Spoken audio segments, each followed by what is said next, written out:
Hello friends, welcome back to MP classes. आज हम single phase half wave control rectifier with RL load and free wheeling diode देखने वाले हैं। इसमें देखिए, सबसे इम्पोर्टेंट टर्म यहाँ पे ये है फ्री व्हीलिंग डायोड कि फ्री व्हीलिंग डायोड से मतलब क्या है। फ्री व्हीलिंग डायोड, फ्री का मतलब ये है फ्रीली रिलीज करना, एकदम फ्रीली रिलीज करना, है ना। या फिर कोई भी कोई फ्री एनर्जी अवेलेबल है तो उसको यूज करना। तो देखिए कैसे हम इस फ्री व्हीलिंग डायोड को यूज करते हैं किसी भी फ्री एनर्जी को यूज करने के लिए, और इसके क्या क्या हमें एडवांटेज मिलने वाले हैं। तो सबसे पहले हम इसका देख लेते हैं सर्किट डायग्राम। सर्किट डायग्राम बहुत सिंपल है, आपको दिखाई दे रहा है। यहाँ पे हमने इनपुट वोल्टेज दिया हुआ है एसी अल्टरनेटिंग वोल्टेज, उसके साथ सीरीज में हमने थायरिस्टर कनेक्ट किया है, और उसके साथ हमने लोड पर आर और एल कनेक्ट किया हुआ है। दैट इज लोड हमारा कैसा हो गया, रजिस्टिव और इंडक्टिव नेचर का लोड हो गया है ना। लोड हमारा कैसा है, रजिस्टिव और इंडक्टिव नेचर का हमारा ये लोड हो गया है। और इस लोड के पैरेलल में हमने कनेक्ट किया है फ्री व्हीलिंग डायोड। ये बेसिकली एक सिंपल डायोड ही है जिसको मैंने अपोजिट डायरेक्शन में पैरेलल में लोड के पैरेलल में कनेक्ट किया है। ठीक है, अब हम सबसे पहले इनपुट क्वांटिटी देख लेते हैं। हमारा जो इनपुट है that is V S sine omega T, जो कि हमको यहाँ पे दिखाई दे रहा है। इसको हमने इक्वेशन नंबर 1 नाम दे दिया, और हम इस वेवफॉर्म को स्टार्ट करते हैं मोड नंबर 1 से। तो जो टोटल वेवफॉर्म है, कंप्लीट वेवफॉर्म है, वो हम 2 मोड में कंप्लीट करेंगे। तो let us start with the mode number 1। Mode number 1 को हम देख रहे हैं at omega T equal to alpha. अब जो कि आपको यहाँ पे वेवफॉर्म साइड पर आएंगे आप, तो हम देखेंगे कि जो इनपुट क्वांटिटी है हमारी वो अल्टरनेट है साइन वेव, और एक्सिस हमारा ओमेगा टी है। तो इस अल्टरनेटिव साइनसोइडल वेव के नेचर के हिसाब से यदि हम देखें तो omega T equal to alpha instant हमारे पास ये होगी, और इस अल्फा इंस्टेंट पर हम क्या करेंगे, थायरिस्टर को ऑन कर देंगे। तो अल्फा इंस्टेंट पे हमारा थायरिस्टर ऑन हो जाएगा। यदि थायरिस्टर ऑन होगा तो ऑब्वियसली सोर्स करंट यहाँ से सोर्स से और लोड करंट इस तरह फ्लो होगा। तो this is basically a series circuit जिसमें सोर्स करंट और आउटपुट करंट दोनों एक ही है, क्योंकि सर्किट हमारा सीरीज है। यदि थायरिस्टर कंडक्शन स्टेट में है तो ऑब्वियसली हमें आउटपुट वोल्टेज और आउटपुट करंट दोनों मिलेगा। लेकिन ध्यान रखना अल्फा इंस्टेंट के पहले नहीं, है ना, अल्फा इंस्टेंट पे मिलेगा। तो अब हम इसकी वेवफॉर्म फर्स्ट मोड के लिए देख लेते हैं क्या आएगी। फर्स्ट मोड के लिए आप वेवफॉर्म पे देखिए, ये है omega T equal to alpha instant, है ना। ये 0 से हम स्टार्ट करेंगे। अल्फा पे यदि हमने ट्रिगर किया तो हमें अल्फा से आउटपुट मिलेगा, तो हम आउटपुट वेवफॉर्म यहाँ से ड्रॉ करेंगे, और ये सीधे क्या करेगा, इनपुट को फॉलो करेगा। सीधे क्या करेगा, इनपुट को फॉलो करेगा। तो ये अल्फा से लेके पाई तक पूरी इनपुट क्वांटिटी को फॉलो करेगा। ठीक है, तो ये पाई इंस्टेंट पर आ गए आउटपुट वोल्टेज। इसी ड्यूरेशन में क्या होगा, हमारा आउटपुट करंट भी फ्लो होगा। तो आउटपुट करंट की वेवफॉर्म देखिए हम कुछ इस तरह बनाने वाले हैं, है ना। आउटपुट करंट की वेवफॉर्म क्या है, कुछ इस तरह बनेगा। इसका कर्व ऐसा क्यों आएगा, इस कर्व के पीछे कारण ये है क्योंकि हमारा जो सर्किट है वो क्या है, आरएल सर्किट है। ये प्योर ना तो रजिस्टिव है और ना ही प्योर इंडक्टिव है। तो इन दोनों के इफेक्ट के कारण, इन दोनों के इफेक्ट के कारण ये हमारा कर्व इस तरह आएगा। तो कर्व कहाँ से स्टार्ट होगा, अल्फा से स्टार्ट होगा और पाई पर एंड होगा। ठीक है, तो ये हमारा हो गया आउटपुट करंट, राइट। अब इसी ड्यूरेशन में देखिए आउटपुट करंट हो गया। उसी समय मैंने आपको कहा था कि हमारा इनपुट करंट, या हम जिसको सोर्स करंट कहेंगे, वो भी फ्लो होगा। तो सोर्स करंट का नेचर भी वैसा ही होगा जैसा इनपुट, जैसा आउटपुट करंट का है। तो यहाँ पे सोर्स करंट देखिए अल्फा से स्टार्ट होगा क्योंकि अल्फा से ऑन हुआ था। ठीक है, अल्फा इंस्टेंट ये देखा हमने। अल्फा इंस्टेंट पर आप देखेंगे कि ये मैग्नीट्यूड है ना। This is the magnitude of the input. तो यहाँ से अल्फा से लेके इतना मैग्नीट्यूड ड्रॉ होगा, और ये कर्व कुछ इस तरह आएगा, और इसके बाद ये कर्व कहाँ पे जाके रुक जाएगा, पाई पे जाके। ठीक है, पाई पे जाके क्यों रुक रहा है, बहुत क्लियर है, क्योंकि नेगेटिव साइकिल स्टार्ट होगी, और नेगेटिव साइकिल से हमारी सेमीकंडक्टर डिवाइस क्या हो जाती है, रिवर्स बायस हो जाती है। इसलिए सोर्स करंट हमें अल्फा से लेके पाई तक मिलेगा। उसी ड्यूरेशन में आप देखेंगे हमारा फ्री व्हीलिंग डायोड ओपन है। फ्री व्हीलिंग डायोड ओपन कैसे है, क्योंकि ये फॉरवर्ड बायस साइकिल है, पॉजिटिव साइकिल है, तो हमारा डायोड फॉरवर्ड बायस हो जाएगा। सॉरी, थायरिस्टर फॉरवर्ड बायस है, और इस प्लस के कारण हमारी ये डिवाइस क्या हो जाएगी, यहाँ पे प्लस आने से हमारी फ्रीव्हीलिंग डायोड क्या जाएगी, ओपन हो जाएगी। यदि वो ओपन हो जाएगी तो ऑब्वियसली फ्रीव्हीलिंग डायोड से कोई करंट फ्लो नहीं होगा। तो फ्रीव्हीलिंग डायोड के थ्रू जो भी करंट रहेगा अल्फा से लेके पाई तक, उस करंट की वैल्यू क्या रहेगी, जीरो करंट, है ना। सो अल्फा से लेके पाई तक ये करंट क्या रहेगा, जीरो। ठीक है, तो ये अल्फा से लेके पाई तक ये करंट हो गया जीरो। इसी ड्यूरेशन में आप देखेंगे हमारे जो थायरिस्टर है वो क्या है, शॉर्ट सर्किट है। ये मोड नंबर 1 ही है भाई, है ना, अल्फा से लेके पाई तक में शॉर्ट सर्किट है। तो शॉर्ट सर्किट डिवाइस के अक्रॉस कोई भी वोल्टेज नहीं होता है। तो ये हमने अल्फा से लेके पाई तक इसको ड्रॉ कर दिया जीरो, राइट। अब हम आते हैं सेकेंड मोड पर।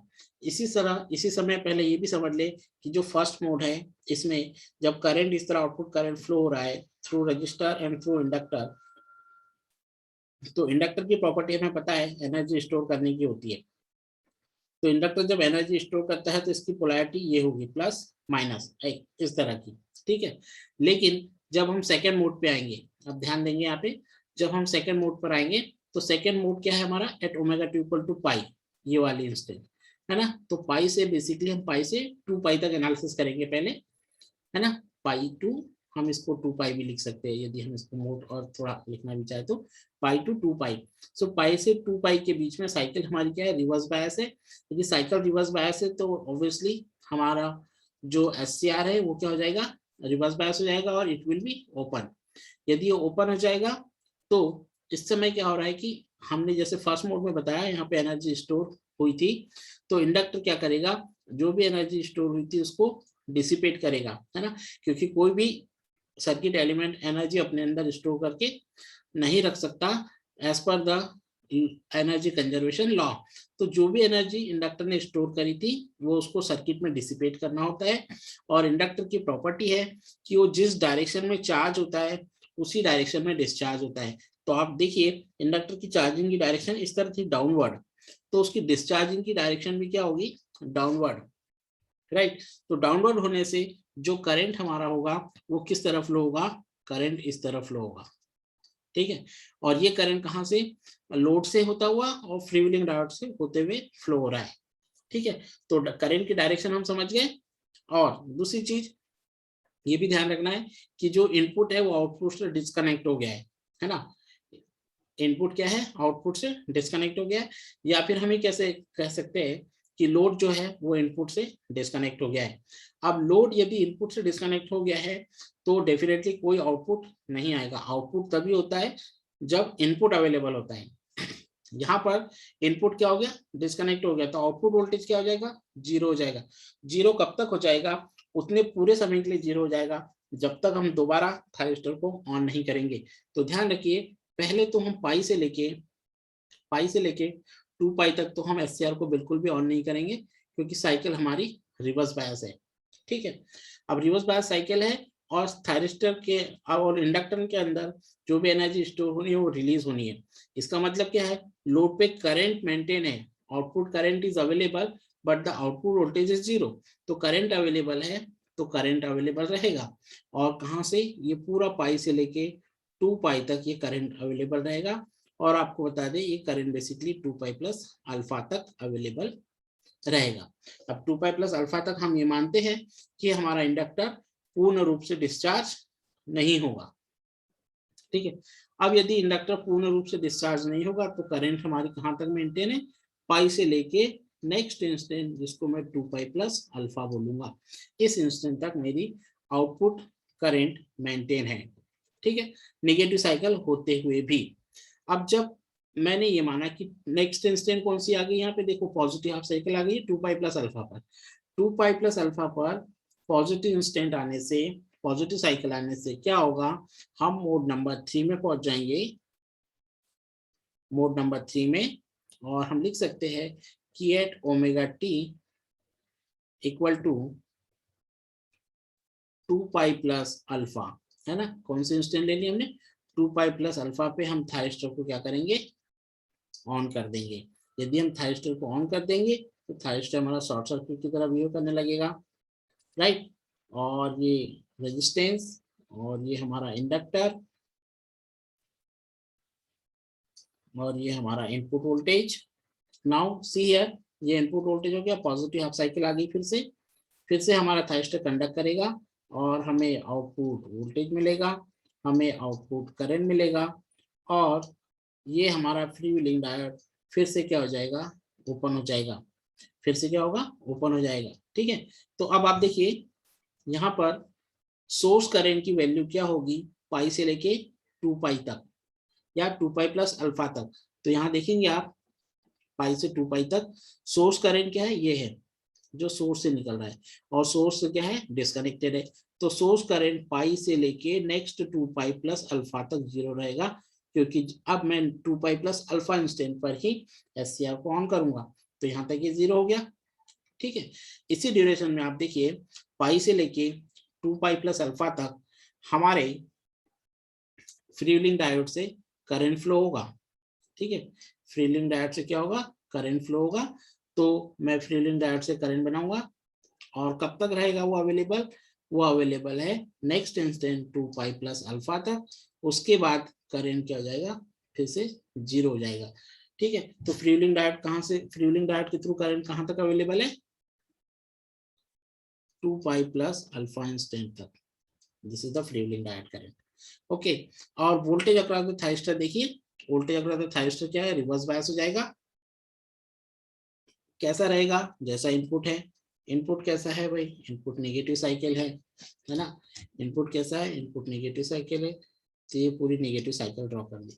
नेगेटिव के बाद 2 पाई के बाद नेगेटिव साइकिल बाद साइकिल पॉजिटिव हो रही है, तो वोल्टेज अक्रॉस द थाइरिस्टर भी पॉजिटिव होने लगेगा, और वो कहाँ तक अवेलेबल रहेगा, 2 पाई प्लस अल्फा तक, है ना, 2 पाई प्लस अल्फा तक। तो यहाँ तक हमारा voltage across the SCR maintain रहेगा। अब ध्यान दीजिए, ये इंस्टेंट है 2 पाई, और ये वाली इंस्टेंट है 2 पाई प्लस अल्फा। ठीक है, तो 2 पाई प्लस अल्फा ये है, और जो कैरेक्टरिस्टिक आपको 2 पाई से 2 पाई प्लस अल्फा तक वेव की दिख रही है, वही कैरेक्टरिस्टिक आपको यहाँ पे भी दिखाई दे रही है, right, the same characteristic you are observing here, है ना, ये और ये वाली कैरेक्टरिस्टिक, जिसको हम इस तरह बना सकते हैं, ये दोनों का नेचर एक जैसा है। तो यदि इस ड्यूरेशन में ये नेचर एक जैसा है, तो जो वेवफॉर्म की कैरेक्टरिस्टिक मुझे यहाँ पे मिलेगी, वही कैरेक्टरिस्टिक मुझे यहाँ पे भी मिलेगी, इसलिए मैं इसको 0 से अल्फा के बीच में इस तरह ड्रॉ कर सकता हूँ। तो ये हो गई वोल्टेज अक्रॉस द थायरिस्टर। ये हो गया free wheeling diode through the FD, free wheeling diode current through the FD, and source current हो गया पाई से लेके 2 पाई प्लस अल्फा इंस्टेंट तक जीरो। अब नेक्स्ट इंस्टेंट क्या हो गई है, 2 पाई प्लस अल्फा हो गई है, राइट, और सोर्स करंट क्या होगा, सोर्स करंट भी 2 जीरो रहेगा। अब नेक्स्ट इंस्टेंट क्या है, 2 पाई प्लस अल्फा। तो 2 पाई प्लस अल्फा में मैं क्या करता हूँ, मैं एससीआर को फायर कर देता हूँ, ट्रिगर कर देता हूँ, ट्रिगर कर देता हूँ, तो फिर से ऑन हो जाएगा और ये जीरो हो जाएगा। ठीक, और इसी समय ये अल्फा इंस्टेंट से हमारा जो लोड करंट जो इस तरफ फ्लो हो रहा था, वो फिर से उसी तरह की कैरेक्टरिस्टिक हमें देगा। तो ये करंट हमारा हो गया आउटपुट करंट या लोड करंट, और इसी समय मैं सोर्स करंट का मैग्नीट्यूड फिर से उसी तरह ड्रॉ करूंगा, like this, and this will be 0 at 3 pi। ये इंस्टेंट कौन सी हो गई, 3 पाई इंस्टेंट, और यहाँ पे ये करंट जीरो हो जाएगा। अब एक और चीज देखिए कि यहाँ 0 से अल्फा के बीच में लोड करंट की नेचर कैसा होगा। मैंने अभी बताया आपको, जब मैं जानता हूँ कि 2 पाई से 2 पाई प्लस अल्फा तक जो कैरेक्टरिस्टिक यहाँ पे है वेवफॉर्म की, वो यहाँ पर भी है, राइट। तो इसी वेवफॉर्म को जो नेचर यहाँ पे मिल रहा है हमें, राइट, वही नेचर हमें क्या मिलेगा, इस ड्यूरेशन में भी मिलेगा। ठीक है, तो यहाँ पे हमें स्ट्रेट लाइन मिल रही है, ध्यान से देखिए, यहाँ पे जो आपको नेचर मिला है वेवफॉर्म का, ये क्या है, स्ट्रेट लाइन है, लाइक दिस। ओके, तो यही सेम कैरेक्टरिस्टिक यहाँ पे भी ड्रॉ होगी, इस तरह स्ट्रेट लाइन की। ठीक, so this is the output current waveform. तो हम कह सकते हैं कि इनिशियली कुछ लेवल से स्टार्ट हुई है, इनिशियल ही क्या है, करंट का कुछ न कुछ लेवल है। तो इसको मैं 2 लेवल ऑफ करंट दे सकता हूँ, इस एक ये लेवल हो गया, इस लेवल को मैं कहूंगा I0 करंट, एंड ये जो सेकेंड लेवल है करंट का, इसको मैं कहूंगा I01 करंट। ओके तो इस तरह मेरे पास करंट के दो लेवल है, so this is one minimum level and this is one maximum level, या फिर मैं इसको I0 और इस लेवल को मैं I01 बोलूंगा। तो करंट की यहाँ पे दो वैल्यू हो गई, एज वेल एज यहाँ पर हमारा जो करंट फ्रीव्हीलिंग डायोड के थ्रू रहेगा उसका नेचर भी जैसा यहाँ पर है वैसा यहाँ पे भी रहेगा। तो मैं इसको इस तरह बना सकता हूँ, small current magnitude this and it can be drawn like this. Okay, so this will be the freewheeling diode current. I hope that कि आपको बहुत आसानी से समझ में आ रहा होगा, इसमें कहीं भी कंफ्यूजन वाली कोई बात नहीं है। यदि आपको कुछ भी डाउट लगता है तो आप कमेंट बॉक्स में जरूर क्वेश्चन करिए, मैं इसको दोबारा एक्सप्लेन करूंगा या फिर आपका डाउट क्लियर करूंगा। ठीक है, एक्चुअल में वेवफॉर्म तो क्या है, दो ही मोड में कंप्लीट हो जाती है। ये जो थर्ड मोड है हमें इसलिए आवश्यकता ड्रॉ करना पड़ा क्योंकि इसके यहाँ पर हमें जो फ्रीव्हीलिंग डायोड है ये कैसे ओपन होगा, है ना। हमने ये माना यहाँ पे कि इंडक्टर की जो स्टोर्ड एनर्जी है वो क्या होगी, यहाँ पे जीरो नहीं हुई है और उसके पहले हमारे पास पॉजिटिव साइकिल अवेलेबल हो गई है और हमें SCR को ट्रिगर करना पड़ा। तो SCR को ट्रिगर करना पड़ा तो क्या होगा, फिर से करंट इस तरह फ्लो होने लगा। जब फिर से करंट इस तरफ फ्लो होगा तो हमारा फ्रीव्हीलिंग डायोड क्या हो गया, रिवर्स बायस हो गया और इंडक्टर इधर फिर से बैक साइड से चार्ज होने लग जाएगा। तो polarity across the inductor again से चेंज हो जाएगी। ठीक है, so this is the waveform of a single phase half wave control rectifier with RL load and freewheeling diode।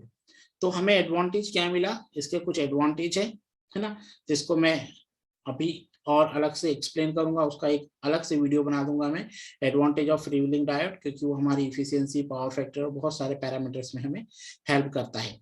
ठीक है, तो आई होप दैट ये लेक्चर आपको पसंद आया होगा। लेक्चर आपको पसंद आता है तो प्लीज अपने दोस्तों के साथ, फ्रेंड के साथ इसको शेयर करें, लाइक करें और हमारे चैनल को सब्सक्राइब करें। लेक्चर को सुनने के लिए बहुत बहुत धन्यवाद।